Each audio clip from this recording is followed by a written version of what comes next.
My today's topic is the concept and practice of asceticism across major world religions, an overview of ideals, traditions, and spiritual goals. Uh, Asceticism, derived from the Greek word askesis, meaning exercise or training, represents a fundamental spiritual practice that transcends religious boundaries and cultural context. Throughout the history, religious practitioners have embraced various forms of self discipline, renunciation, and spiritual exercises as pathways to enlightenment, divine union, or spiritual perfection. This paper explores the conception of asceticism in across the major religious traditions Hinduism, Jainism, Buddhism, Christianity, and Sufism, highlighting both shared and distinct features within these traditions.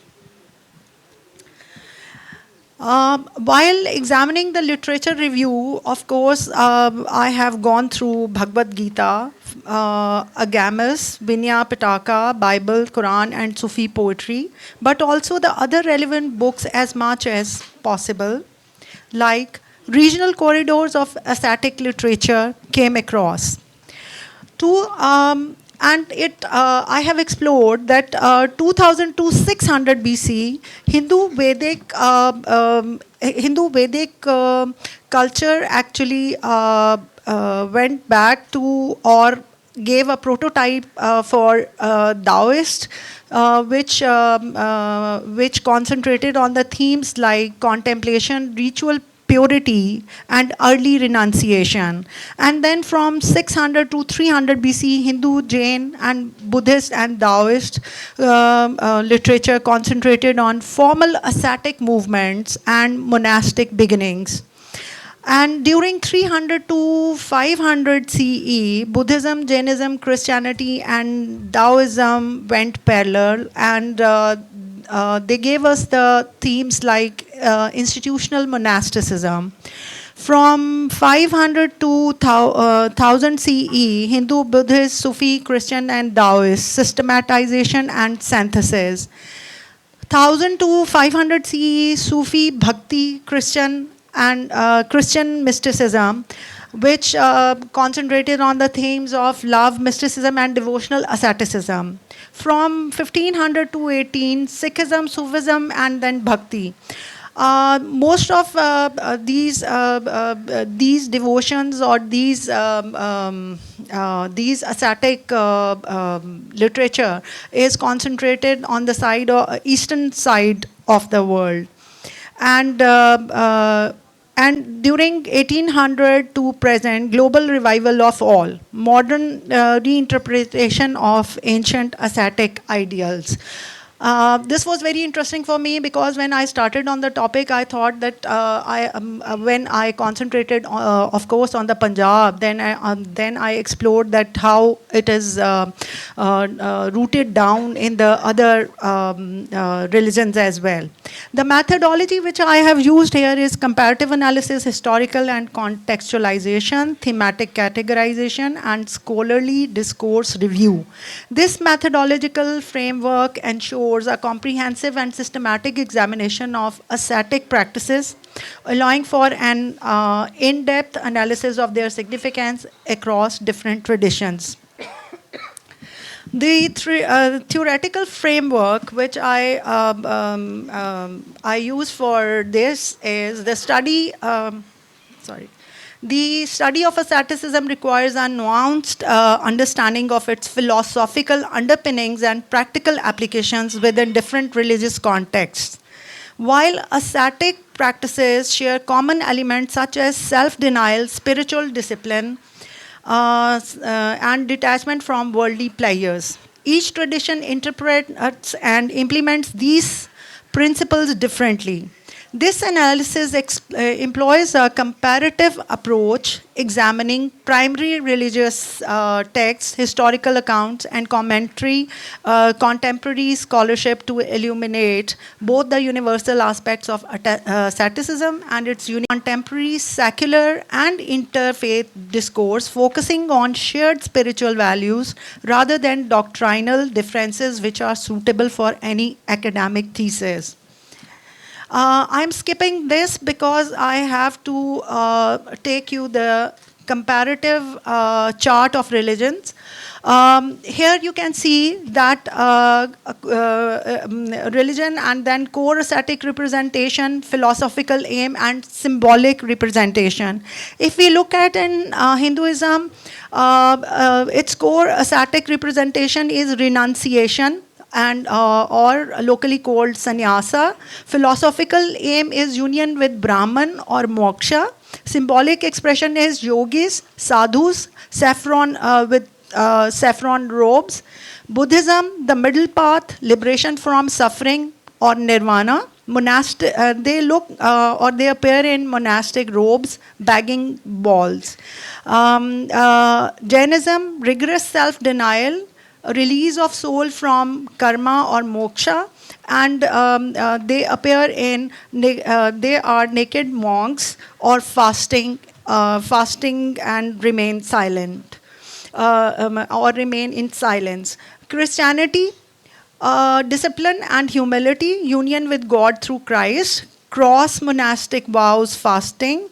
Sufism, in Sufism, inner detachment or zohad, divine union, fana, fillah, the ascetics appear in darwish, zikr, or whirling dance. Historical chart of yogis, when we look at the traditional yogi chart, there are proto-yogis, Saramana influence, and early Shaiva yogis, Nach yogis, and medieval yogis. They were there, and we are much familiar with them through movies, dramas, and things likewise. And shared mystical, when we look at the shared mystical vocabulary in all these religions, is the ultimate reality, or that is Shiva, the formless absolute, or in Sufi mysticism, Allah, the one without form. Path to realization is yoga, tapasya, or inner alchemy, zikr, fana, annihilation in God.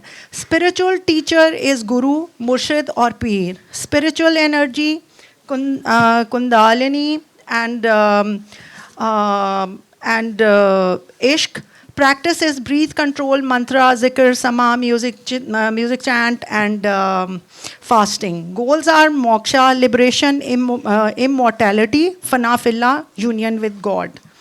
So I have also found the philosophers across the traditions in all the religions of the world.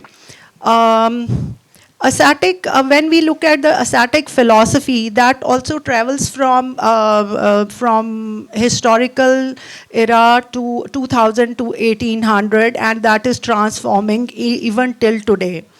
Asceticism across world religions, a comparative study. Asceticism, broadly defined as a disciplined reunion of worldly pleasures and material detachments for spiritual advancement, is a common feature across the world's major religions. Although the meaning, methods, and goals of asceticism vary, it generally serves as a means of purifying the self, cultivating moral virtue, and attaining spiritual realization.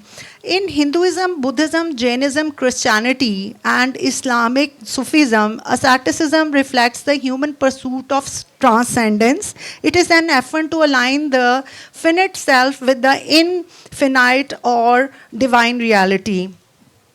Collectively, these diverse expressions of asceticism reveal a shared quest for liberation, holiness, and union with the sacred. Asceticism as a bridge for interfaith harmony. Asceticism shared across major religions promote detachment from ego, ethical conduct, and compassion as universal paths to peace and truth. Viewed through a secular humanist lens, it becomes a model of inner transformation that nurtures empathy and social harmony. This research emphasizing uncovering shared moral values, that is, love, humility, renunciation, and remembrance rather than divisions among faiths. By framing religions as parallel disciplines of self transcendence, asceticism offers a common ethical language for interfaith dialogue. Ultimately, it serves as a unifying force, fostering global passion, tolerance, and coexistence in a pluralistic world. Conclusion is that asceticism, while expressed in diverse cultural and theological forms, remains a cornerstone of the world's major religions.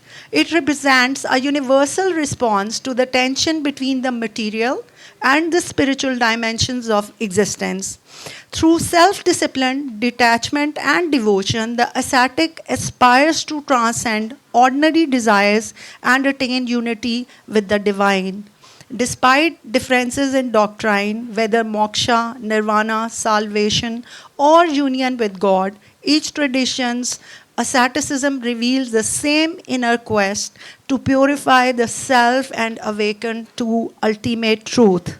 Thus, asceticism unites humanity's spiritual heritage as both a personal discipline and a timeless path toward transcendence. Thank you.